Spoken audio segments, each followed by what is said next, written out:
Did you ever cry at a Michael Bay movie and spend the next 10 minutes pretending you didn't? Armageddon landed in theaters in July 1998 and turned oil drilling into the most heroic profession on the planet. Part disaster movie, part recruitment poster for roughnecks, part the greatest music video Aerosmith ever made. Bruce Willis led as Harry Stamper, the world's best deep-core driller, and a man whose idea of conflict resolution is a golf cart, a golf club, and a very bad attitude. Ben Affleck was AJ, the cocky kid in love with the boss's daughter, who had just won an Academy Award for writing and now had Michael Bay telling him to get new teeth. Liv Tyler was Grace, doing the most emotional heavy lifting of anyone in the film while lying down for most of it. Billy Bob Thornton kept everyone anchored as Dan Truman, the NASA chief who somehow convinced the President of the United States that sending oil drillers to space was the move. And Steve Buscemi, asked years later why he did the film, answered with 4 words: "I wanted a bigger house." Directed by Michael Bay and produced by Jerry Bruckheimer, Armageddon cost $140 million and earned $553.7 million worldwide. Roger Ebert gave it 1 star. The Criterion Collection gave it a spine number. Today, we're going back to 1998 for 15 wild facts you didn't know. The hockey film that dragged Bruce Willis here against his will. The bodyguard shift that ended at an Oscar nomination. And the single box office record this film holds that nothing has touched in 27 years. Now, let's get into it. Number 15, Armageddon beat the movie it may have borrowed from. In 1997, a screenwriter named Bruce Joel Rubin was pitching Deep Impact Around Hollywood, an asteroid movie for Paramount and DreamWorks with Steven Spielberg producing. At one meeting at Disney, he talked about the project, the plot, the premise, what makes an extinction-level event dramatically compelling. The Disney executive across from him was taking notes. Shortly after that lunch, Disney green-lit Armageddon. Rubin later documented it in tales from the script. A production president had taken notes on everything the writer said and used it to initiate a counter-film. 2 asteroid movies, released 8 weeks apart. Deep Impact came out first. It was more scientifically accurate, better reviewed, and better liked by people who wanted to feel something. Armageddon came out second. It had Aerosmith, it had the animal cracker scene, and it beat the original by the kind of margin that makes studio executives go quiet in meetings. Number 14, Bruce Willis's biggest hit started as a punishment. The film that dragged Willis here had nothing to do with asteroids. It was a $28 million romantic comedy about a retired hockey player filmed in Wilmington, Delaware. Willis was producing it himself and calling it his awards season pivot. 20 days into shooting, he fired the director, the producer, and the costume designer. Disney and Synergy had already burned through $14 to $17 million with nothing usable to show for it. His agent brokered a deal. Willis would star in 3 Disney films at a dramatically reduced salary. His normal asking price was $20 million per film. For Armageddon, the first in the deal, he accepted $3 million. The second film was M. Night Shyamalan's The Sixth Sense, which Willis had no choice about either, and which earned $672 million and 6 Academy Award nominations including Best Picture. He destroyed a hockey rom-com in Delaware and accidentally made the 2 biggest films of his career. Number 13, 9 writers, 168 scientific errors, 1 blockbuster. 9 people wrote this movie. 5 got credit. Among them was J.J. Abrams, then a script doctor in his late 20s, years before he ran Star Wars and Star Trek. Scott Rosenberg, working uncredited, contributed Steve Buscemi's sarcasm and the animal cracker scene. Here's the name that doesn't show up in the credits at all. Robert Towne wrote Chinatown, on the short list of the greatest screenplays in American film history. He was hired to do a dialogue polish on Armageddon. The man who crafted one of cinema's most precisely constructed screenplays sat down and punched up lines for oil drillers arguing about asteroid drilling techniques. 9 writers across multiple drafts, and the final film still has as many as 168 scientific errors. More on that later. Number 12. Armageddon gave Ben Affleck his movie star smile. After Affleck's first meeting with Bay turned to Bruckheimer. "He's a geek," Bay said. "No muscle, no tan, questionable teeth. We can fix this. 8 hours a day, 7 days straight. The production spent $20,000 redesigning his smile. Those are the teeth you see in Armageddon, and then Pearl Harbor, and then decades of subsequent roles. One director's cosmetic decision followed Affleck through his entire career. Partway through production, Steve Buscemi mentioned he was thinking about getting his own teeth done. They told him without hesitation he had $1 million smile and shouldn't change a thing. The Oscar-winning screenwriter got new teeth. The character actor kept his. Number 11. Ben Affleck's commentary became the real classic. More people stopped Affleck on the street to talk about the Armageddon DVD commentary than about Good Will Hunting, Argo, or Batman.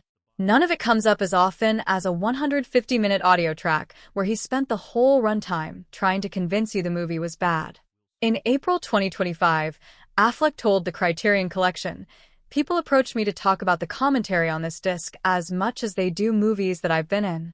He roasted every plot decision, did a Billy Bob Thornton impression every time Thornton appeared on screen, and asked Bay why it was easier to train oil drillers to become astronauts than astronauts to become oil drillers, and was told to drop the subject immediately. The artifact Affleck is proudest of is the audio track, where he spent 2.5 hours trying to convince you the movie was bad. Number 10. The first day was the film's hardest scene. The very first thing filmed was the scene where Harry Stamper says goodbye to his daughter from the surface of the asteroid, knowing he won't come back. The emotional climax of the entire film.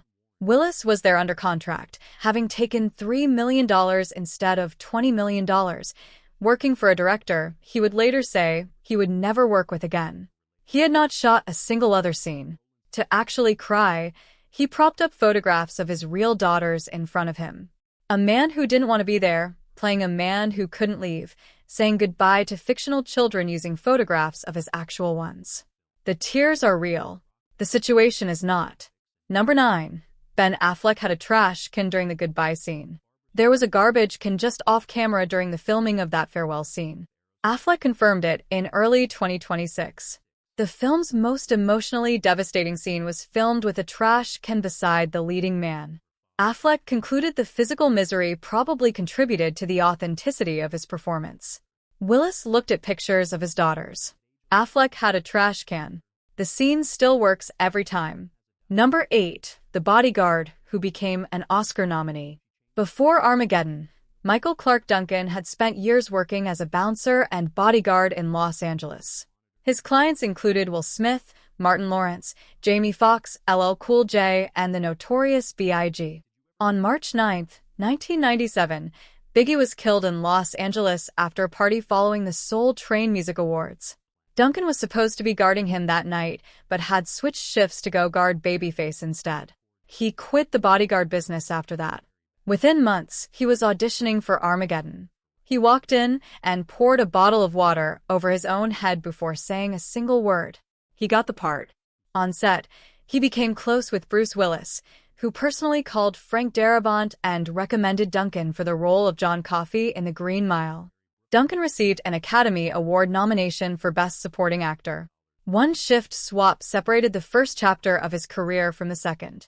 Number 7. Aerosmith's biggest hit was written for Céline Dion. Diane Warren wrote, "I don't want to miss a thing imagining it for Céline Dion, a piano ballad with lush strings, not Aerosmith." The inspiration was Barbra Streisand recalling a moment when James Brolin said he didn't want to fall asleep because he'd miss her. Warren heard that and wrote the song. When Bey called needing a theme, 2 artists were asked first. They passed. Aerosmith got it for one reason only. Steven Tyler's daughter had just been cast in the film. That song became Aerosmith's only #1 single in their entire career. For consecutive weeks at the top of the Billboard Hot 100. Number 6. Steven Tyler sang about the years he missed. Liv Tyler spent the first 11 years of her life not knowing who her father was.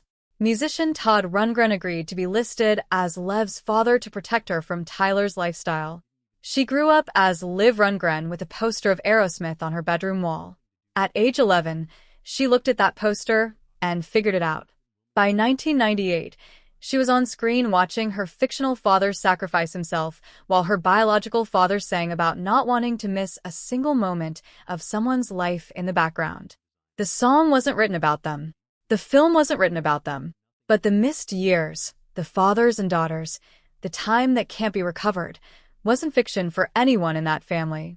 Number 5. NASA helped make the least accurate space movie ever. NASA gave Bay the Neutral Buoyancy Lab, a 6.2 million-gallon, 40-foot-deep pool used to simulate weightlessness, previously inaccessible to civilian productions. Willis and Affleck were among the first actors ever allowed in the tank alongside working astronauts. They also got access to a B-2 Spirit stealth bomber at Edwards Air Force Base. NASA then added a disclaimer in the credits distancing themselves from the film's contents. Then they incorporated Armageddon into their management training program where new employees are asked to find as many scientific errors as possible. At last count, 168, more than one for every minute of runtime. The most authentically equipped space film ever made is the least accurate one ever cataloged. Number 4. Roger Ebert hated it. Criterion called it cinema at its finest. Ebert gave it 1 star, named it the worst film of 1998, and placed it on his all-time most hated list. Then the Criterion Collection released it as Spine Number 40. The essay was written by Janine Basinger, founding chair of the Wesleyan University Film Studies Department, who just happened to have been Michael Bay's professor as an undergraduate.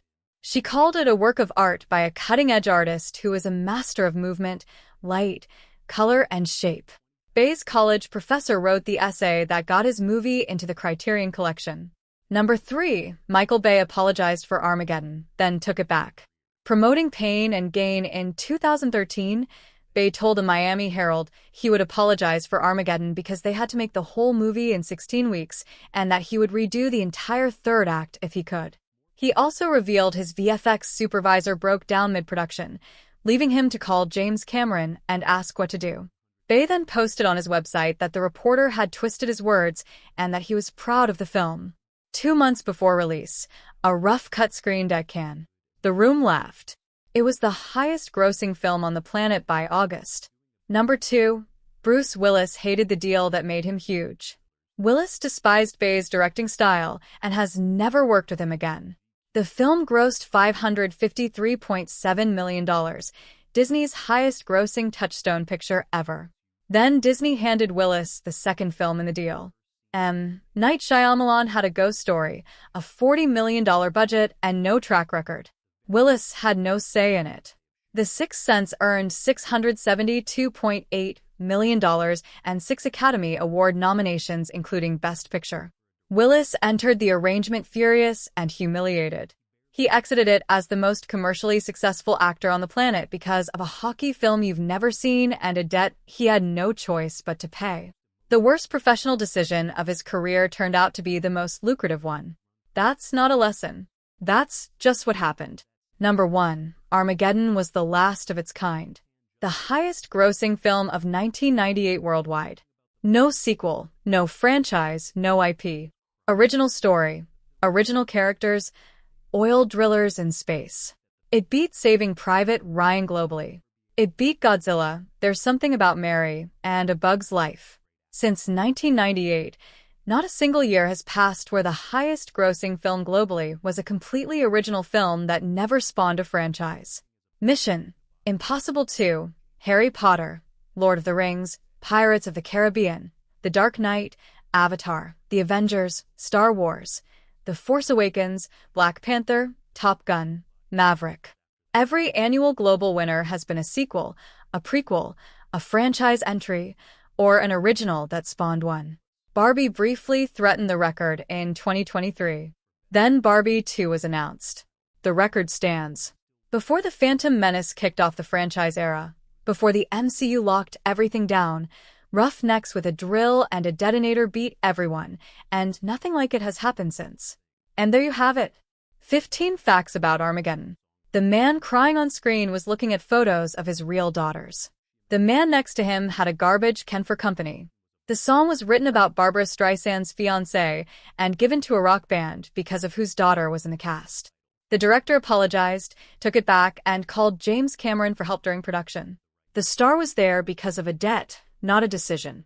The screenwriter of Chinatown touched the dialogue, and NASA now screens the finished film as a training exercise in finding everything it got wrong. And it was the last completely original film to win the global box office year. Which fact blew your mind the most? Let us know in the comments and subscribe so you don't miss our next deep dive. Until next time, we don't want to miss a thing.